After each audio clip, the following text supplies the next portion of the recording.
Welcome. We'll get started shortly. Before we begin, here's how to earn continuing professional education credit for attending this session.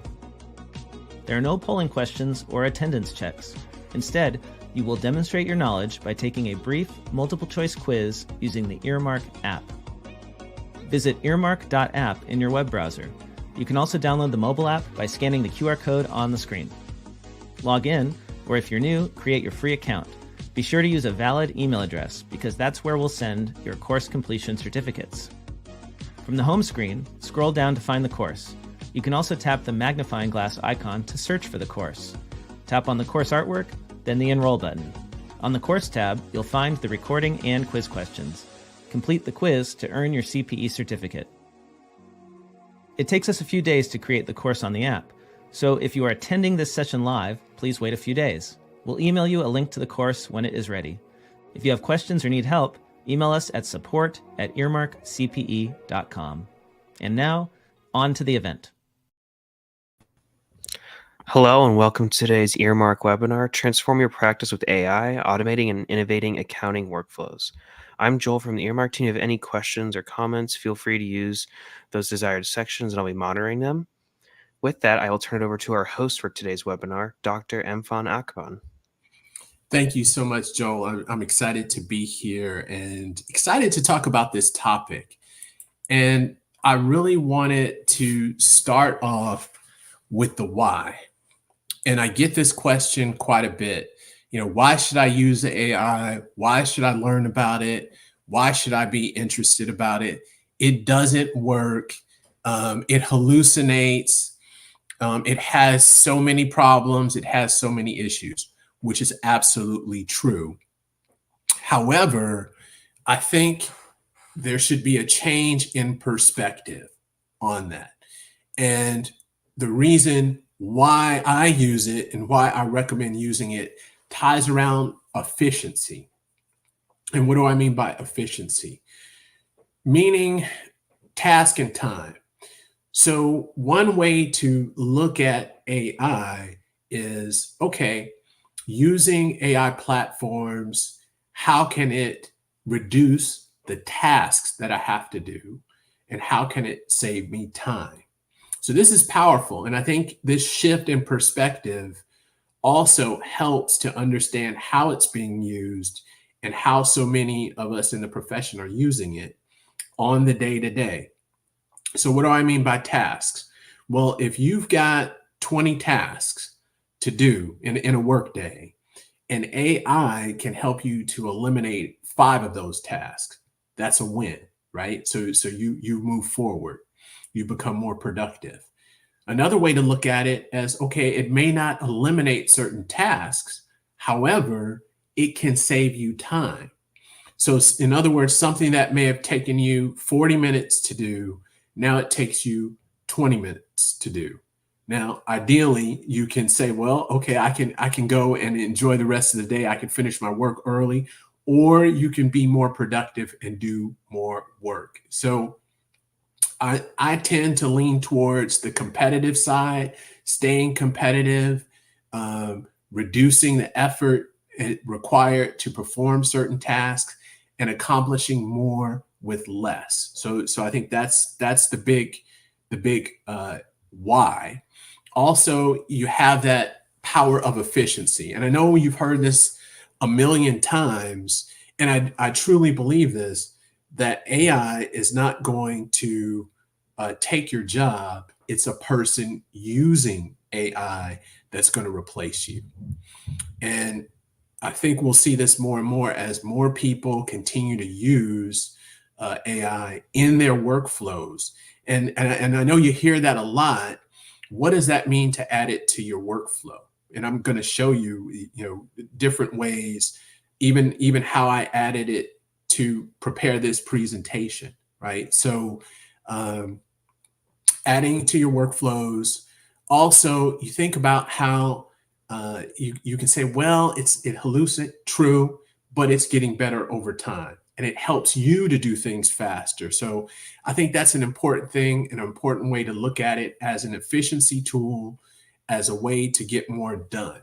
Now, I wanted to practice what I preach. And I know a lot of times we talk about, we use it, or we give these steps and tips. I'm just going to show you how I used it preparing this presentation. So for this presentation, I needed a PowerPoint, which you have right there. So I had PowerPoint, and in the PowerPoint, I like QR codes. I love them. They're easy. You can connect your LinkedIn profile. You can connect a lot of web pages to them. So I knew when I'm doing this presentation, I needed the PowerPoint and QR code. I started out, I had ChatGPT to make the initial draft of the presentation. ChatGPT made the QR codes that are in this presentation. And it did it, and it saved me time. So let me show you how that works. So what I did was I went to ChatGPT. I'm a 4.0 user. So if we can switch the screen to the ChatGPT, I can show you.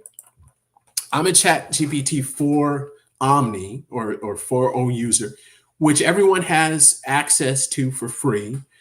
I'm a Teams subscriber. And what I did, I took the description of the webinar. So I wrote up the description of this webinar. So I gave ChatGPT my description of the webinar. I also put in the learning objectives for the webinar. So I let ChatGPT know that. And it's going to be about 45 minutes in length. And I asked ChatGPT to create an outline of the presentation and make the PowerPoint slides with questions. So this is important because I knew I wanted the PowerPoints to have questions, and I talk through each one of those questions as I'm doing the presentation. So I clicked here, ChatGPT went to work, and it's going to work right now. It's analyzing everything. And what you'll notice, I'm not opening PowerPoint. I'm not making the PowerPoint slide. So this is what, when we talk about efficiency, or we talk about reducing the time for you to do certain tasks, using tools like this can help you move forward or get done with tasks faster.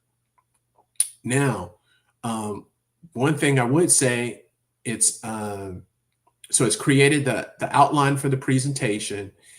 And if you see that blue link, there's my PowerPoint.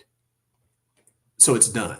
So I didn't have to open up PowerPoint. I didn't have to go to PowerPoint. I didn't have to start making PowerPoints. And now I have a draft of the PowerPoint presentation that I can show you. And let me see. So if we shift to the PowerPoint slides, let me see here.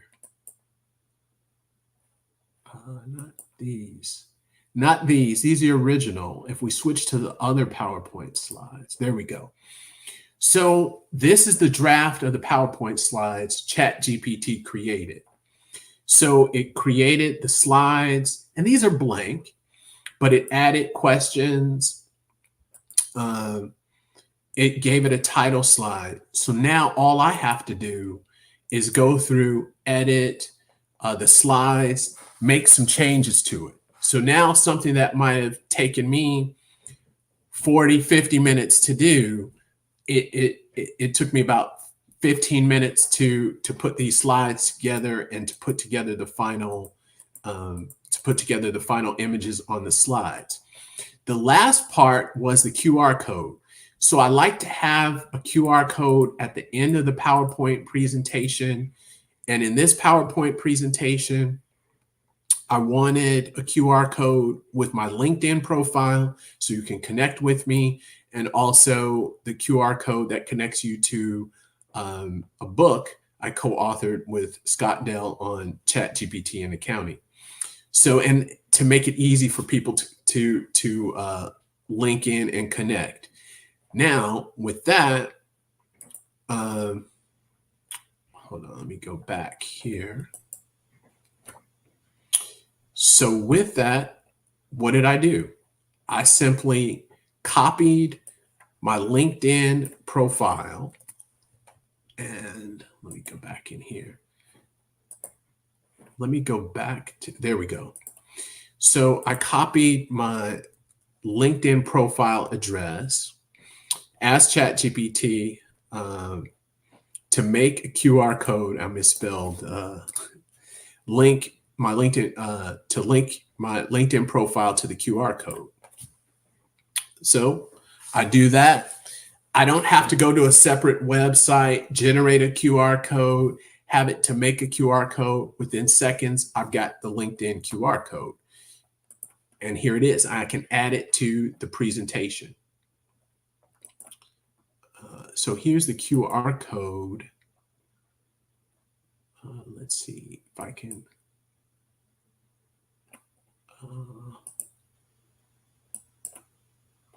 Let me add the QR code to the screen. There we go. There it is. So now I've got the QR code. So if you scan this QR code, it will take you to my LinkedIn page. Did that take me 10 minutes to do? Did that take me 5 minutes to do? It took seconds for me to get that together and to put that into my presentation, as well as the other link to my book. So this is what I mean when I talk about adding it to your workflows or looking for opportunities to become more efficient, right? And this is what, when you hear people say, oh, I'm adding it to my workflows, this is what they're doing. They're finding ways to use the platform to push them forward. Now, is it doing all of the work? No, but it's helping me to get started with the work. So now, instead of starting the PowerPoints from scratch, I can do the editing part of it and move forward, right? So when you hear people talk about using doing more high-level tasks, this is what they mean. It'll free you up or it'll add more time for that.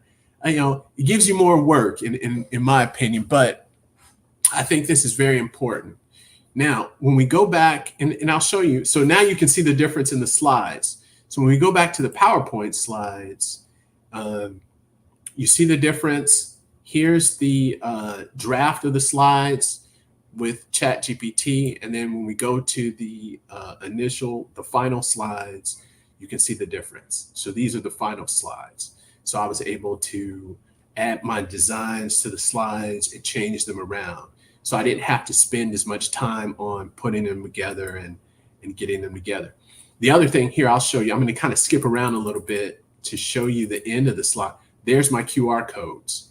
So this is the QR code I had created for my book. Here's my QR code for my LinkedIn contact information already in the slide. So it just took me a few minutes to do. So I thought that was important to show that. And another thing that's very important, which is prompting. And writing AI prompts is very important when it comes to automating tasks, using AI in your workflows. Now, prompting, you hear a lot about prompting. It's the secret sauce to AI, to the language models. It is very important. The other thing is, I want you to walk away with practical and tactical skills. So you'll, as far as the prompting side of things, you'll see how to make the prompts. You'll see how to make chain of thought, tree of thought prompts, which you can use in your particularly accounting workflows that I think are very effective. So you learn how to generate those prompts. So you walk away with things that you can do. The other thing is you'll walk away seeing how you can have particularly ChatGPT create Word documents. You've just seen how it'll create the PowerPoint presentation for you. It'll make QR codes for you. It will make Excel spreadsheets. It'll make charts for you as well. So we'll look at that as we move forward. because I want you to be able to step away, or while we're doing this, start clicking around with particularly for Omni and being able to do some of these things here. Now, as far as prompting is very important because they give the specific instructions for the models. So these are the instructions that you give the models to perform the tasks or generate outputs. So with the right prompting in the context of accounting, you can have these models to automate data entry, financial analysis, or generate reports. So it's key to understand the prompting to get the best output. And I think some of the a lot of the disappointment is on the output side. It has to do with the prompting. And the better your prompting, the better the output. It's kind of like you think about you've got a Formula One race car. So let's imagine Lewis Hamilton. He's got a Formula One race car. He's driving it at 15 miles an hour, right? So you've got this vehicle that is designed to go fast and it's designed for speed, and you're driving at 15 miles an hour, right? So if you're not using a great prompting method, that's really what you're doing. You're driving something, a Formula One race car at 15 miles an hour. So it's important to understand that. Now, what do I mean by that? So I want to show you that. Number one is, and I'm guilty of viewing particularly large language models like ChatGPT or Claude as search engines. We're so used to using search engines, just typing something in or typing in a sentence, typing in a phrase and getting an output. It's more than that. Now, you can do that. However, doing that is not going to get you the best output. So I'm going to show you an example. So I've got a simple prompt, and I'm going to use this prompt to show you how to create better prompts to get better output. And I'm going to show you two prompting methods, one that I favor over the other, but two are very popular prompting methods, which are known. One is chain of thought, the other is tree of thought prompting. So let me go to ChatGPT. We're going to go to the same window. So we're going to go to ChatGPT. I've got this prompt. So this is a simple prompt, in my opinion. Generate a monthly financial report comparing this month's performance with the previous year. Great, right? However, this is Lewis Hamilton driving that Formula One car at 15 miles an hour. It's great. It'll get you some output. However, it won't give you the best output. Now, and here it's telling you what it needs to do this, which is great. So it's asking you for the data. It's asking you to give it some more information. Here's the thing. If you use what's called chain of thought prompting will break down the task you're asking it to do into steps, or it guides the AI through a logical progression, right? So it gives it steps, and it's more of a critical thinking approach to the task at hand. And I'll show you what this means. And here's the other thing I wanted to mention too, and I want to give this disclaimer. I'm good at prompting, but I'm terrible at writing prompts. And you may say, well, wait a minute, well, how is that possible? You're about to show us how to do these prompts. How are you terrible at doing the prompts? Remember what we talked about with efficiency. I don't write the prompts. I ask the AI to write the prompts that I'm going to use. So I hope everybody follows that. you can use it, whether it's Claude, whether it's Gemini, whether it's ChatGPT for Omni, you can ask it to write the prompt for you. So that's another skill you're going to walk away with. So you can ask it, okay, we've got this simple prompt here that I put in. You can ask it to write this as a chain of thought prompt. So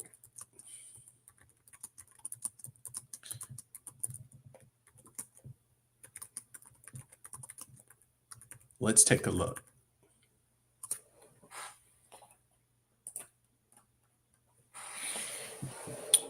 So now here's a chain of thought prompt.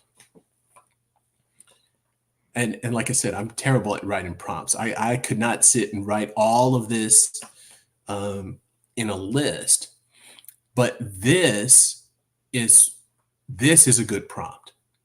So now you're driving that Formula One race car at high speed. So if you look at the difference between the two, generate a monthly financial report comparing this month's performance with the previous year.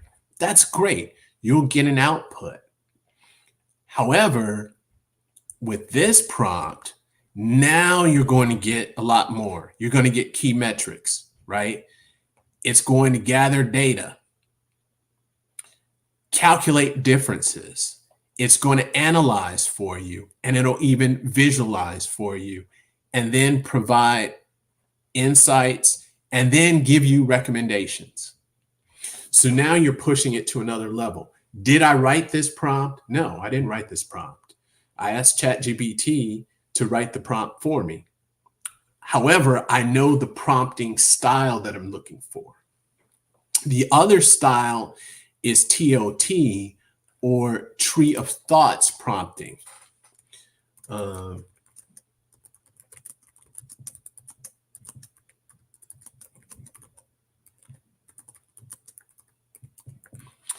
I'm more partial to tree of thoughts prompting because tree of thought prompting, you're asking the AI to look at different options and approaches to the particular task, and then it will choose the best one. So it's a different approach. It's still a critical approach. It's a different approach. In my opinion, it helps to give better output versus chain of thought. However, they're very high level prompting methods, in my opinion. But I lean a little bit more to the tree of thoughts. So let's look at the tree of thoughts prompting, and then we can compare and contrast the two. So let's look at this.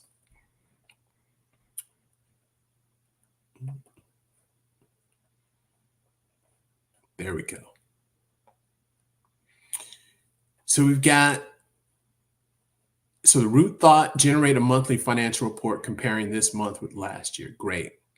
Branch 1, define what the key metrics are. What financial metrics should we focus on? So it gives gross margin, net income, revenue, expenses. How do these impact the overall financial health of the company? Branch 2, we're going to gather data. So we get the month's financial data points. What were the same data points for the same month in the previous year? Is there any missing data? Do we need to estimate, adjust any figures? Calculate and compare? Should we focus on absolute values or relative percentage changes? How do both perspectives provide insights? Then you got another branch, positive, negative trends. Are there positive changes? Are there negative changes? Factors impacting changes. So were there any internal operational changes, market fluctuations? Then we're going to analyze the trends. Are there patterns? Industry and market context. How do the industry trends during this time align with business performance? Historical performance. Then we get to, just like in the chain of thought, we get to visualization and reporting. What graphs or charts? So we're going to get visuals here. Would make the comparisons clear and easy to understand. Should the report include line graphs? So it's breaking this down. And remember, with the tree of thought, it's looking for the best approach, right? So it's evaluating and it's looking for the best approach to make the best recommendation. And then now we got branch 6, looking at the insights, specific recommendations, operational improvements, strategic decisions. So this is all one prompt. Now, can you imagine the output you get from this prompt, which is a tree of thoughts prompt, or from the COT, the chain of thought prompt, versus this, right? Which is great. So I'm not, I'm not saying, but do you see the difference? So when we think about how these models and how they work, we say, hey, it's not great. A lot of it can lean on, are we using it to the fullest, and are we giving it the best prompting? So when you hear that the prompting is a secret sauce, this is where it comes down to. Yeah, you can write this one sentence, you'll get some output. You may say, hey, that's not great. However, if you really give it a robust prompt, you're going to get a lot better output from it. Now, like I mentioned before, I'm terrible at writing prompts. I would not be able to sit down and write all of this out. And you don't have to, because you can ask the model to write the prompt for you, right? And then you can even, after it's writing the prompt, you can ask it to refine the prompt or to focus on different areas after you get the particular output. So I think, so if you're thinking about prompting, you don't have to write the prompts. You can have the large language model write them for you. The key is knowing the prompting methods. So in this case, we're looking at chain of thought and we're looking at tree of thought. Now, there's different, few shot prompting, etc. Again, I focus mainly on tree of thoughts or TOT versus the chain of thought. But I recommend try which one works best for you. So we looked at the prompting methods, and that's important because that will allow you to get the better output, and you can use this in different scenarios. So you may say, well, okay, how can I use this in different workflows? You can ask the AI, okay, how can you can ask the AI, what questions should I ask? And then you can ask it to create the prompt to move you forward in a particular workflow, just as we saw here. Another thing, if we go back to the slides, we've got a question. Sorry, how does each prompt type know you're still referring to the original prompt of comparing year-over-year data? That's a good question. So, and if I'm understanding it correctly, Angela, when you're, so you're saying, how does each prompt type? So when you're in your chat, if we can go back to Chat GPT, sharing the Chat GPT. So there's a couple of things. That was a really good question. So right now, and I'm gonna give the disclaimer, I'm using Chat GPT for Omni. I am a Teams user, so that's the business, that's the highest level of subscription you can have outside of enterprise. So that's number one. So just to let you know that. So I have a little bit more time when I'm using and when I'm in the chats, a little more functionality.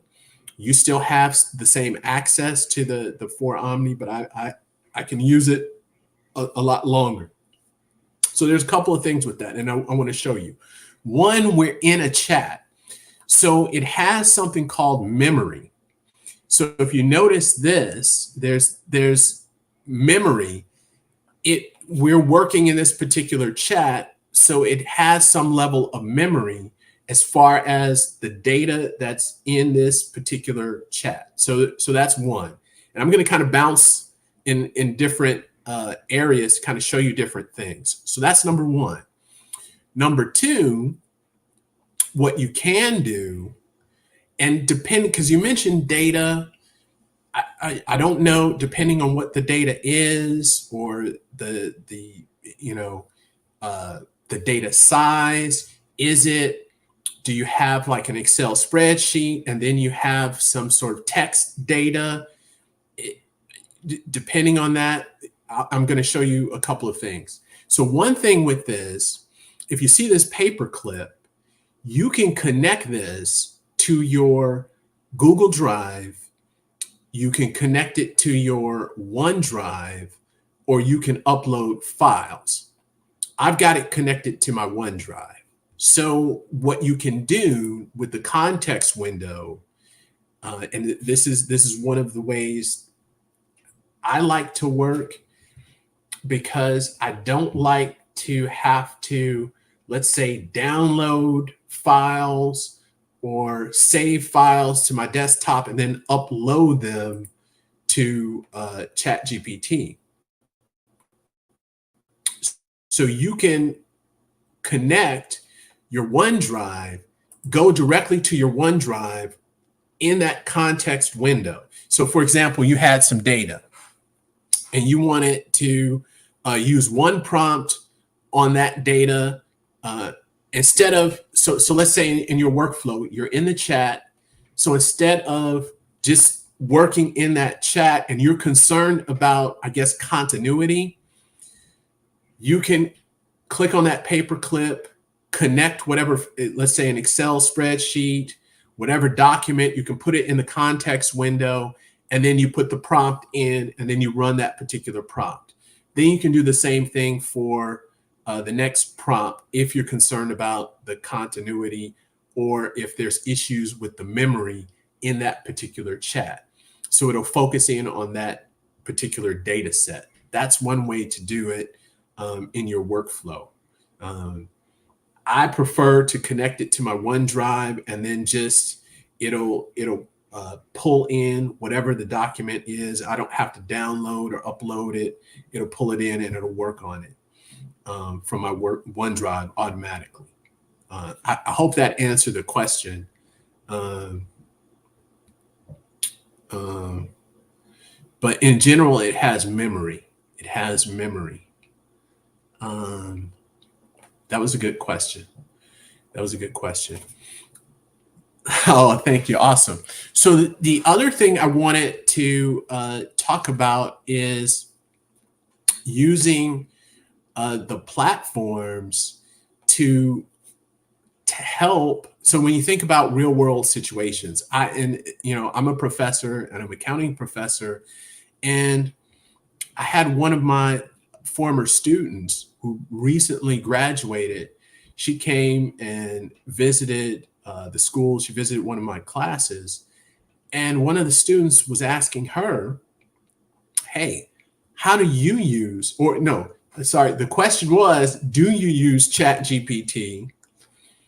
And if so, how do you use ChatGPT in the workplace? And what she was saying was, she said, yes, we use ChatGPT to help with client meetings. So I thought this was very interesting. So what she was explaining is that if there's going to be a meeting with a client, and she was explaining to the rest of the class that we speak accounting, or we speak a lot of accounting jargon, what she likes to do with ChatGPT is to help her to explain potentially complex accounting jargon to clients, or what's a better way to express this or explain this to someone who works in this particular industry, or that may not be well versed in financial information. So I wanted to show you this and this gave me an idea for this prompt to kind of show you some of the things that you can do and then how this can tie in as well. So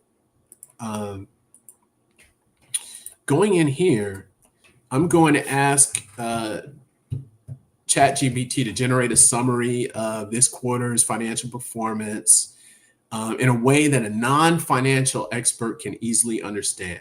Focus on key metrics such as revenue, profit, cash flow, and provide a simple explanation for any significant changes. So this is a simple prompt, right? This is a very simple prompt. Let's see if it's.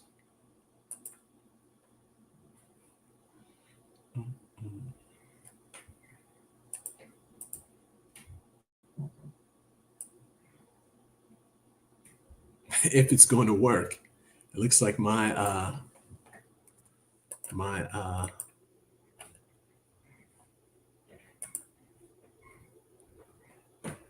workspace is not working. This is what happens with the live demo, but let me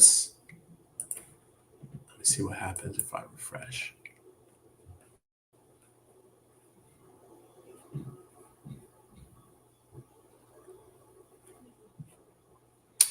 All right, let me refresh.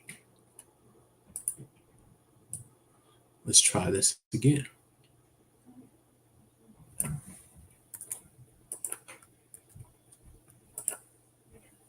There we go. All right. So it's making up some numbers, but that's okay.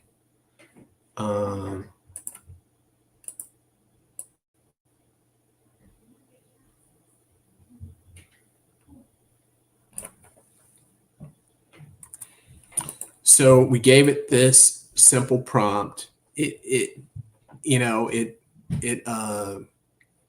made up some information, but that's okay. That's okay. Let's go here. Let's ask it. So now it's analyzing. So I asked it to make some visual aids. So I think that question about the memory, it's analyzing. Let's see what it's going to do. If it comes up with the visual aids for this. So we asked it to make some graphs, some charts. There we go. So we've got revenue expense. We got profit margin comparison and cash flow comparison. So we've got these here. Here, there's a link for you to download the file. So I'm not going to download it at this time, but I wanted to show you what it could do. The other thing is, let's see, can you put it in a Word doc? So I'm asking it to put it in a Word doc. It's analyzing, so it's going over the chat or the most recent information in the chat. And I think this is interesting because when I talk to colleagues, they don't know that, ChatGPT, you can have it to make Word documents. So there's a Word document there. You can ask it to create a PowerPoint. It will take that information. It will make a PowerPoint. You can ask it to, did I stop it? I think I stopped it. You can ask it to create a PowerPoint. So it will take those charts and make a PowerPoint. You can also ask it to take that information and download it to Excel. So it'll create an Excel file for you as well. So there's PowerPoint presentation.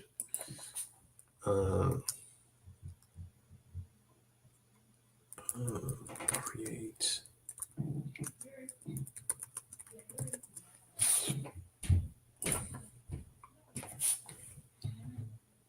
So again, I go into that memory that's analyzing.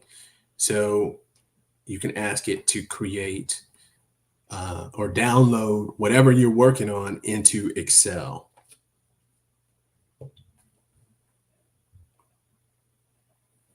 And there's an Excel file. So you can do all of this inside this particular chat, and now you can export it and you can work on it. Now, is it, here's the pros and the cons. Many times you'll have to do some editing to it. You'll have to review it, of course. However, if you're really good with your prompting and the way that you set this up, you'll be able to, you'll have your Excel file, then you can do your edits to it, and then you can move on from there without starting from scratch. So the same thing with the Word document, you can download what you need into a Word document instead of starting from scratch. Same thing with the PowerPoint. So we're looking at a function of time savings when we talk about that. So I wanted to talk about, let me go back to the slides as we're coming. So we went through a lot. So we did touch on the application portion. I think I want to, I think I'll talk about this. So so if you notice, I lean on OpenAI, ChatGPT for Omni. And you may say, well, why? Why are you focused on for Omni? I focus on for Omni and ChatGPT because of the broad flexibility. What do I mean by that? If you just noticed, I'm able to make PowerPoints. I can even go online. I can download files into Excel, Word. So there's more of a broad scope of things that I can do throughout, my day using ChatGPT for Omni. Now, is Claude? So Claude is great. Claude may have more. It may be better for data analysis. So it may be better for data analysis and analyzing financial scenarios and financial information. But you're not able to make the PowerPoints, create the Excel spreadsheets. So you're not able to take it to another level. So I prefer to stay in one platform to do a lot of the work in that way. So I would say, in a sense, I'm partial to ChatGPT 4.0. How do you see many people using this? So when you think about this, you may be on the job. If you're working at a large firm, they may have subscriptions or licenses or their own proprietary platforms that they're using. You may be at a smaller firm. They may be using something like Materia.ai, which is an amazing platform. And then what you see is you'll have individuals with their personal laptop. They may be working on certain things using their own personal AI and then adding that in so they're more productive, especially on items where if there's concern about where they don't need to use sensitive data. I'll just say that where you don't need to use sensitive data, you can use the language models to help you in your particular workflows to become more efficient. The other thing with ChatGPT is that you've got, and we don't have enough time to go into it, but you have custom GPTs. So that you have custom GPTs, so you can create your own, they call it a GPT. And what the custom GPTs do, it allows you to have even more customization, more efficiency, because you can load it up on your particular data sets. And it allows you to make it private. So you can create this space, right? I guess we call it a space called a GPT. You can load it up with specific data sets, and that won't go out to the general public if it's private. And then you can focus in on that particular area of data, so you can customize it, which I think is also a very good tool as well if you're working on certain areas, or if you decide to create certain templates, you can load those templates up into your GPT, and then you can just put in the data, and you focus on that particular GPT to do that particular function. So I think that is very good. So the key thing, and I guess to sum it up, of what we've gone over and the key takeaways with this session is, number one, efficiency. So the perspective. So your paradigm should be, when thinking about large language models, AI, or when we think about Chat GPT, we think about Claude or Gemini, think about it as a way of reducing the amount of tasks or becoming more efficient. So in other words, like I mentioned before, if you've got 10 tasks you need to do on a certain project, and this can take away 2, that's a win, right? Or maybe it doesn't take away tasks, but it allows you to finish something a lot faster. So we gave the demonstration with the PowerPoint and how I put together the presentation. So it allows you to move forward a lot faster. You become more efficient, right? So that is a great thing. The other skill, so the perspective, number 2 is the prompting. That is the secret sauce. The takeaway is chain of thought, tree of thoughts, prompting. And the key thing, I think, and I hope everyone enjoys this, you can ask the language model to make the prompt for you.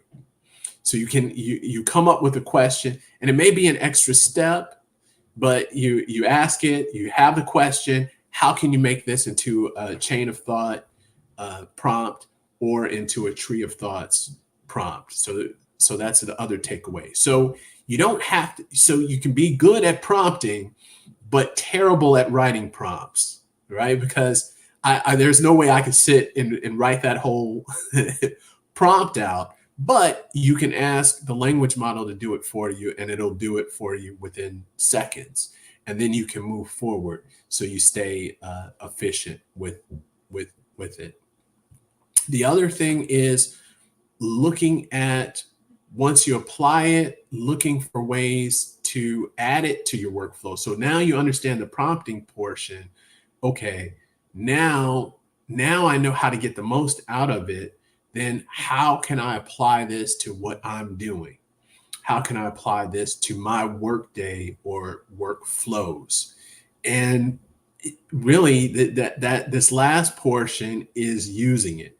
It really comes down to using the models. So, and what I mean by that is, if you're not using it, you don't know what it can do, right? So there's many times I talk to colleagues and like, I didn't know you can have it to make an Excel spreadsheet. I didn't know it can make a PowerPoint. I didn't know it can make a QR code. So the more you use it, the more you can see how far you can push it and what it can do. So I think that's key. The other thing is, by using it, you start getting into that mindset of, oh, okay, I've got a project I've got to work on. I need to do this, this, and this. What can I use AI to help me to move this thing forward, right? So especially with this webinar, I put together the learning objectives. I put everything to the description, but I knew I needed some PowerPoints. I needed the QR code. Okay, AI can take that off my plate or help me to get that done a lot faster. and I can move forward and do other things. So it takes using it, which can be some sweat equity, but in the end, that pays off dividends down the road with efficiency. I wanted to give you my contact information. I was talking about this QR code so much. Here's the QR code. If you scan this will take you to my LinkedIn profile. Really appreciate that. We connect. If you have any questions, I'm always happy to help. If there's some things you want to talk through, I'm always happy to do that as well.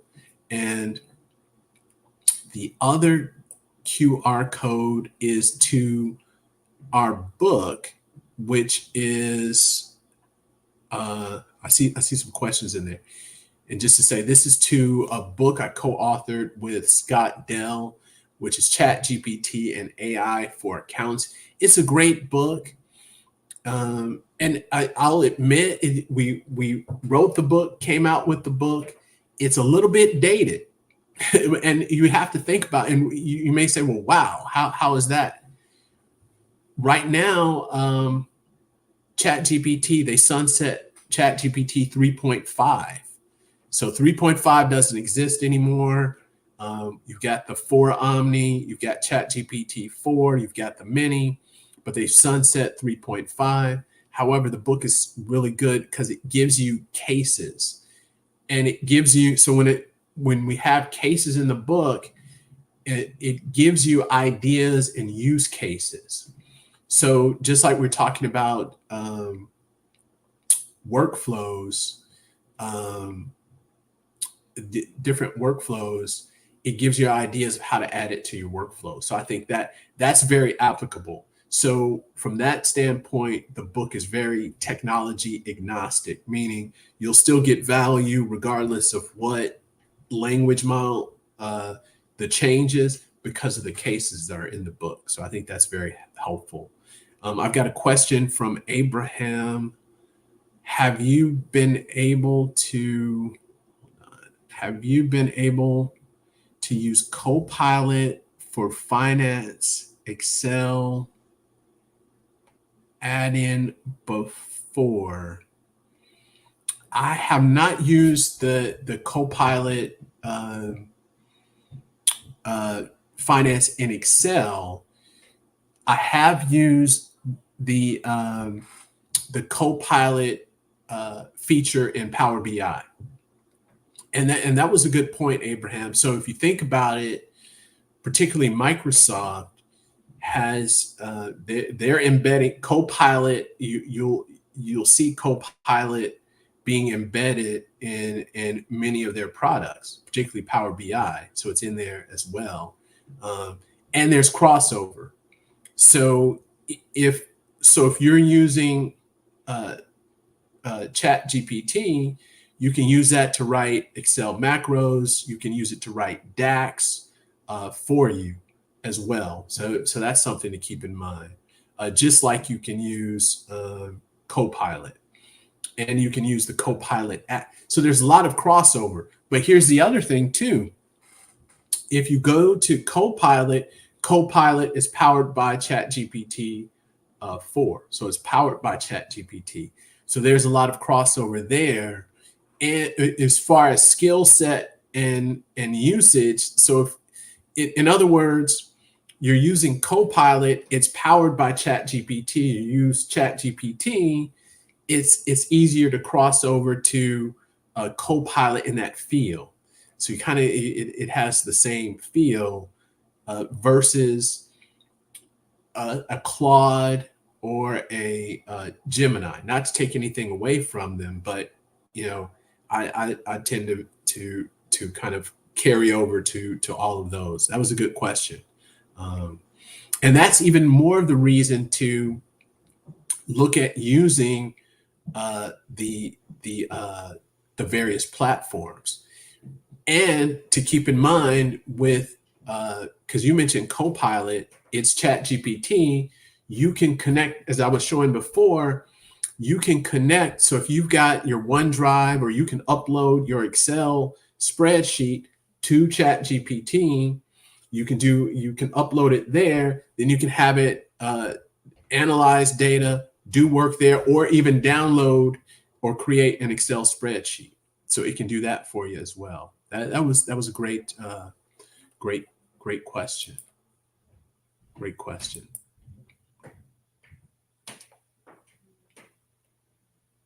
I think I will turn it over to Joel if we have any other questions, Joel. I don't think we have any other questions. Thank you, Dr. Mfana Akban, for hosting today's webinar. And thank you to all of our live attendees that were here today and asking questions. And with that, I will turn it over to Blake from Earmark on how to earn CPE. Today's event has ended. To earn CPE, go to earmark.app or scan the QR code on the screen. Then log in or create your free account. Search for the course by tapping on the magnifying glass icon on the home screen and then entering the name of this event. It takes a few days to make the course, so if you're attending this event live, keep an eye out for an email letting you know when the course is available. Pass the quiz to earn your CPE, then tap the button to email yourself a certificate. Stay tuned for more events from Earmark. Thanks for joining us, and we hope to see you again soon.